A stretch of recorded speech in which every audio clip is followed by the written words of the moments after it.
మా ప్రింట్స్ ఆషాఢం sale flat 30-60% discount. ప్రతి 5,000 రూపాయల కొనుగోలుపై ఒక చీర ఉచితం.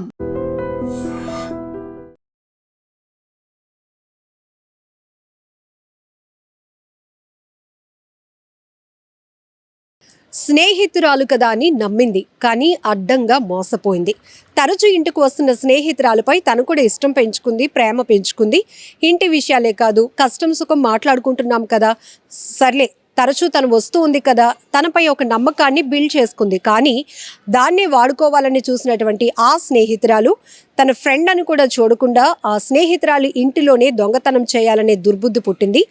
ఏకంగా 20 తులాల బంగారు నగలు దోచేసింది.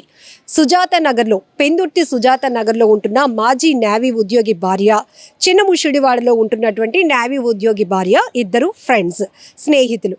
తరచుగా ఈ సుజాత నగర్లో ఉంటున్నటువంటి మహిళ ఇంటికి ఈ చిన్నముషిడివాడకు చెందినటువంటి నేవీ ఉద్యోగి భార్య వస్తూ ఉంటుంది. సరే, ఇద్దరి మధ్య ఫ్రెండ్షిప్ బాగా పెరిగింది. అవి మాట్లాడుకోవడం, ఇవి మాట్లాడుకోవడం, ఇంటి విషయాలు చెప్పుకోవడం, కష్ట సుఖాలు పంచుకోవడం, ఇదంతా మనం చేస్తూనే ఉంటాం. అయితే ఈ నేపథ్యంలోనే ఇంకాస్త స్టెప్ ఏంటంటే వ్యక్తిగత విషయాలు కూడా షేర్ చేసుకోవడం అలవాటు అయిపోయింది. సో మొత్తం నమ్ముతున్నాను తన్ని అనుకుంది, కానీ నమ్మక ద్రోహం చేసే మహిళ అని మాత్రం తను ఎక్స్పెక్ట్ చేయలేకపోయింది. అయితే తన ఇంట్లో ఒక్కసారిగా బీరువా తెరిచి చూసేటప్పటికి తను 20 తులాల బంగారు నగలు మాయమయ్యాయి. ఇమీడియట్గా ఈ మహిళ పెందుర్తి పోలీసులకు ఫిర్యాదు చేసింది. అయితే 3 దొంగతనం కేసులు ఛేదించినటువంటి పోలీసులు నిన్న ప్రెస్ మీట్ కూడా పెట్టి ఈ కేసు డీటెయిల్స్ చెప్పారు. అందులో ఈ సుజాత నగర్లో ఉంటున్నటువంటి మాజీ నేవీ ఉద్యోగి భార్య ఇంట్లో దొంగతనం చేసింది తన ఫ్రెండ్. ఆమె కూడా నేవీ ఉద్యోగి భార్య అని తెలిసిన తర్వాత ఆమెనైతే అదుపులోనికి తీసుకున్నారు. 20 తులాల బంగారు నగలు ఆమె ఎలా కాజేసిందంటే, రెగ్యులర్గా ఈమె ఇంటికి ఆమె వస్తూ ఉండేది. అయితే ఇంట్లో ఎక్కడ ఏం దాస్తాం, మనం ఏం కొనుక్కున్నాం, ఏ అకేషన్లో ఏ వస్తువు కొనుక్కోవాల్సి వచ్చింది, లేకపోతే మనకి అమ్మ నాన్న ఏమైనా గిఫ్ట్గా ఏమైనా ఇచ్చారా, ఇలాంటివి కూడా షేర్ చేసుకోవడం జనరల్గా లేడీస్ మధ్య జరిగే డిస్కషన్స్ ఇవన్నీ. లేకపోతే మా హస్బెండ్ ఈ అకేషన్కి ఈ గోల్డ్ కొన్నారు, ఇలా చెప్పుకుంటూ ఉంటాం. సరే, అయితే నా ఫ్రెండ్ ఇంట్లో బాగానే బంగారం ఉంది, ఓ 20 తులాల వరకు ఉంది. తిన్ని అలాగ మనం ఏంటంటే ఒక లైన్లోనికి తీసుకొచ్చి ఒక ఫ్రెండ్షిప్ని బాగా బిల్డ్ చేసుకొని ఇంట్లో పరిస్థితులన్నీ మనం ఒక పట్టు సాధించిన తర్వాత అవి కాజేయాలనే ఒక దుర్బుద్ధి ఈ మహిళలో పుట్టింది.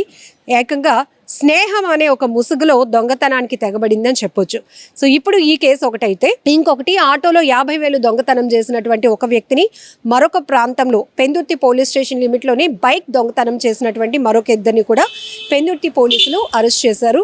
వారి నుంచి 20 తులాల బంగారం ఈ కేసులో, అలానే 50,000 నగదు, ఒక బైక్ను కూడా స్వాధీనం చేసుకున్నారు. ఇక్కడ ఈ పర్టికులర్ కేసులో చూస్తే ఇద్దరు ఫ్రెండ్స్, ఇద్దరు కూడా వెల్ సెటిల్డ్. ఎవరైతే ఈ దొంగతనం జరిగినటువంటి మహిళ ఉన్నారో ఆమె మాజీ నేవీ ఉద్యోగి భార్య. దొంగతనం చేసినటువంటి ఈ స్నేహితురాలు ముసుగులో, స్నేహం ముసుగులో దొంగతనం చేసిన ఆమె కూడా ఒక నేవీ ఉద్యోగి భార్య. అంటే నేవీలో ఉద్యోగం అంటే కొంత సెటిల్గానే ఉంటారు, ఒక మంచి డిసిప్లిన్ కూడా ఉండాలి. కానీ ఇక్కడ తను పరిచయం పెంచుకుంటున్నాను అనుకుంటూనే ఒక పన్నాగం పండింది, దొంగతనం చేయాలనేటటువంటి ఆలోచన, దుర్బుద్ధి. అయితే ఇప్పుడు వీళ్ళిద్దరి మధ్య జరుగుతున్న డిస్కషన్స్లో పాపం ఈమె ఎవరైతే ఈ బాధితురాలు ఉన్నారో, తన నగలు పోగొట్టుకున్న ఆమె, నేనేదో చాలా మంచిగా తనతో ఫ్రెండ్షిప్ చేసుకుంటున్నాను, అన్నీ చెప్పుకుంటున్నాను, తను కూడా నాతో చాలా షేర్ చేసుకుంటున్నాను అనుకుందే తప్ప ఇట్లా ఇంట్లో దొంగతనం జరుగుతుందని, ఈ రోజు వస్తున్నటువంటి ఈమె ఆ ఫ్రెండే ఇలా దొంగతనానికి పాల్పడుతుందని పాపం ఆమె కూడా ఊహించలేదు. నిజానికి ఇది పెందుర్తి పోలీస్ స్టేషన్ లిమిట్లో జరిగిన మనందరికీ ఒక బిగ్ లెసన్ అని కూడా చెప్పాలి. మనం కొన్ని చోట్ల చూస్తాం, ఎందుకంటే దొంగతనాలు జరిగే ప్రదేశాలు కావచ్చు, దొంగతనం జరిగే విధానాలు కూడా చూస్తే బాగా దానిపైన గ్రిప్ ఉన్న వాళ్ళైతేనే ఇమీడియట్గా చాకచక్యంగా దొంగతనాలకు తెగబడగలుగుతారు. ఎందుకంటే వాళ్ళకి మన ఇంట్లో ఉన్న ప్రతి మూమెంట్ తెలుస్తుంది. మనం డబ్బులు కానీ విలువైన వస్తువులు ఎక్కడ దాచిపెడతాము, ఈజీగా వాటిని ఎలా కొట్టేయచ్చు అనేది మనం ఎవరికైతే ఎక్కువగా నమ్మి ఇన్ఫర్మేషన్ షేర్ చేసుకుంటామో వాళ్ళకి అది ఈజీ అవుతుంది. సో ఇక్కడ కూడా ఒక మహిళ ఇంకొక మహిళ ఇంట్లో 20 తులాల బంగారం కాజేసిందంటే ఈమెమి ప్రొఫెషనల్ దొంగ కూడా కాదు. కానీ అక్కడ కేవలం స్నేహం ముసుగులో ఆమె అంత ఫ్రెండ్షిప్తో అంత నమ్మకాన్ని బిల్డ్ చేసుకుంది కాబట్టి, అంత చొరవ తీసుకుంది కాబట్టి, వాళ్ళు లేని టైంలో ఇంట్లో ఉన్న బీరువాలో దాచిపెట్టున్న 20 తులాల నగలను దోచుకెళ్ళింది. సో ఇక్కడ మనం కూడా చాలా జాగ్రత్తగా ఉండాల్సిన అవసరం ఉంది. సో ప్రాంతం ఏదైనా కావచ్చు, దొంగలు ఎలాంటి టెక్నాలజీ వాడినా పక్కన పెడితే, ఇక్కడ ఇంటి గుట్టు మనం ఎవరి చేతిలో పెడుతున్నాం, ఇంట్లో వ్యక్తిగత విషయాలు మనం ఎవరికి చెప్తున్నాం, అది చెప్పడం వల్ల మళ్ళీ మనకి ఏదైనా ఇబ్బంది కలుగుతుందా, ఇది బేసిక్ నాలెడ్జ్ మనం తెలుసుకోవాల్సిన అవసరం కూడా ఉంది. కొన్ని చోట్ల కుటుంబ సభ్యులే ఒకరికి తెలియకుండా ఒకరు వస్తువుల్ని కాజేయటం కానీ ఇలాంటివి మనం చూస్తూ ఉంటాం. అది పోలీసుల వరకు వెళ్ళినాక ఎంక్వైరీ చేసిన తర్వాత అప్పుడు తెలుస్తూ ఉంటుంది. ఇప్పుడు సీసీటీవీలు వచ్చాయి కాబట్టి కొంత ఎవిడెన్స్గా అవి పనికొస్తున్నాయి కాబట్టి ఇలాంటి దొంగతనం కేసులు, ప్రాపర్టీ లాస్ కేసులు అయితే ఇమీడియట్గా ట్రేస్ అవుట్ చేయగలుగుతున్నారు. సో ఇక్కడ మనం ఈ స్నేహితురాలు ఇంట్లో మరొక స్నేహితురాలు దొంగతనం చేసిన కేసు అంటే కొంతవరకు షాక్ అయ్యి కదా, ఆమె కూడా విస్తుపోయి ఉంటుంది. ముందు నగలు పోయాయి అనేది ఎంత బాధ కలిగిస్తుందో, నమ్మిన వ్యక్తే, నమ్మినటువంటి స్నేహితురాలే తన నగలు దోచుకెళ్ళిందా, తనకి నా బాధ అర్థం కాలేదా, తనకి నా మీద ఇష్టం అంటే ఇలా మోసం చేయడమా అని ఆమె కూడా ఒకంత షాక్ అయినటువంటి పరిస్థితి. సో ఈ కేసు నుంచి కూడా మనం నాలెడ్జ్ పెంచుకోవాలి. కొన్ని షేర్ చేసుకునేవి ఉంటాయి, కొన్ని మాత్రం అస్సలు షేర్ చేసుకోకూడదు. అంటే ఈ కేసు ఒక బిగ్ ఎగ్జాంపుల్ అని చెప్పొచ్చు. ఎందుకంటే ఎవరైనా మన డెవలప్మెంట్ చూసి మనల్ని అప్రిషియేట్ చేస్తారన్నది పక్కన పెడితే, మన అభివృద్ధి చూసి కొంతమందికి కళ్ళు కుట్టుకోవడం అని పెద్దవాళ్ళు చెప్తూ ఉంటారు కదా, ప్రతి దానికి ఒక లిమిట్ అంటూ ఉండాలి అని చెప్పి. అలానే మనం ఇక్కడ ఫ్రెండ్షిప్ని అయితే తప్పు పట్టడం లేదు, కానీ ఈ ముసుగులో కూడా, మంచి ముసుగులో కూడా దుర్బుద్ధి కలిగిన వాళ్ళు ఉంటారు అని చెప్పడానికి ఈ కేసు కూడా ఒక ఎగ్జాంపుల్. సో ఇప్పుడు ఈ దొంగతనం కేసుకు సంబంధించి మీ అభిప్రాయం ఏంటో కూడా కామెంట్ బాక్స్లో మెన్షన్ చేయండి. పెందుర్తి పోలీస్ స్టేషన్లో జరిగినటువంటి 3 నేరాల్లో ప్రాపర్టీని రికవరీ చేసి ప్రెస్ మీట్ ఉద్దేశం అది. మన సిఐ గారు, పెందుర్తి సిఐ గారు శ్రీనివాసరావు గారు, సూరిబాబు వారి సిబ్బంది అందరూ కూడా చాలా హెక్టిక్ ఎఫర్ట్స్ చేసి ఈ కేసు చెక్ చేయడం జరిగింది. అందులో సుమారుగా ఒక కేసులో 15 లక్షలు విలువ చేసే బంగారు వస్తువులు, క్యాష్ రికవర్ చేయడం జరిగింది. అదేవిధంగా ఇంకొక కేసులో ఒక మోటార్ సైకిల్, ఇంకొక కేసులో 50 రూపాయల క్యాష్, మొత్తం 16,30,000 రూపాయల ప్రాపర్టీని రికవరీ చేయడం జరిగింది 3 కేసుల్లో కలిపి. మన సుజాత నగర్లో ఉన్నటువంటి రెయ్యి జ్యోతి గారు కంప్లైంట్ ఇచ్చారండి. కంప్లైంట్ 15/3 వాళ్ళ ఇంట్లో లేని సమయంలో ఇంట్లో వస్తువులు పోయాయి, బంగారు వస్తువులు పోయామని చెప్పి మనం కంప్లైంట్ చేయడం జరిగింది.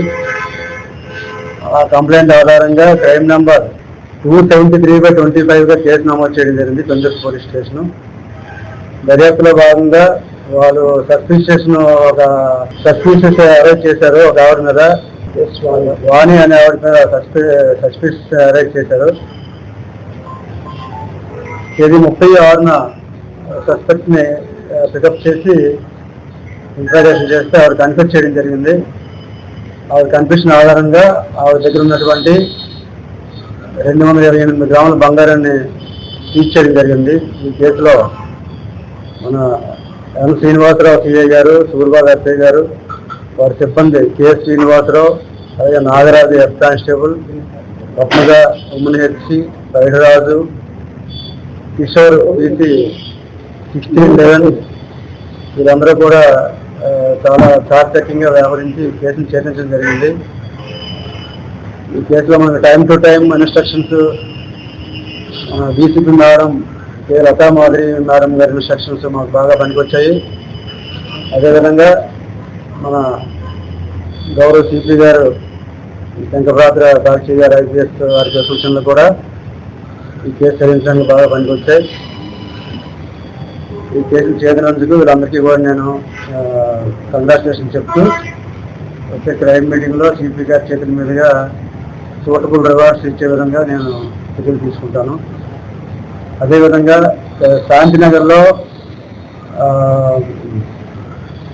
23/5న ఒక ఫిర్యాదైనటువంటి జయేశ్వరి ఆటోలో ప్రయాణిస్తుండగా ఆటో హ్యాండ్ జిప్ ఓపెన్ చేసేసి అన్నోన్ అఫెండర్స్ బ్యాగ్లో ఉన్నటువంటి 50,000 రూపాయలు దొంగలించడం జరిగింది. అది కూడా క్రైమ్ నెంబర్ 247/25 నమోదు చేయడం జరిగింది. ఈ కేసులో కూడా సూర్బాగ్ ఎస్ఐ గారు ముద్దాయినటువంటి మాగిరెడ్డి గని అనే ఆయన్ని పికప్ చేసి ఆయన దగ్గర నుంచి యాక్చువల్గా మన 202 కాలనీ కొత్త వలస మండలం నిజాం జిల్లా ఆయన మాగిరెడ్డి గని 19 సంవత్సరాల వయసు అండి. ఈయన దగ్గర 50,000 రూపాయలు క్యాష్ రికవరీ చేయడం జరిగింది. ఈ క్యాష్ రికవరీ 50,000 రూపాయలు కూడా ఈ ప్రెస్ మీట్లో డిస్ప్లే చేస్తాం.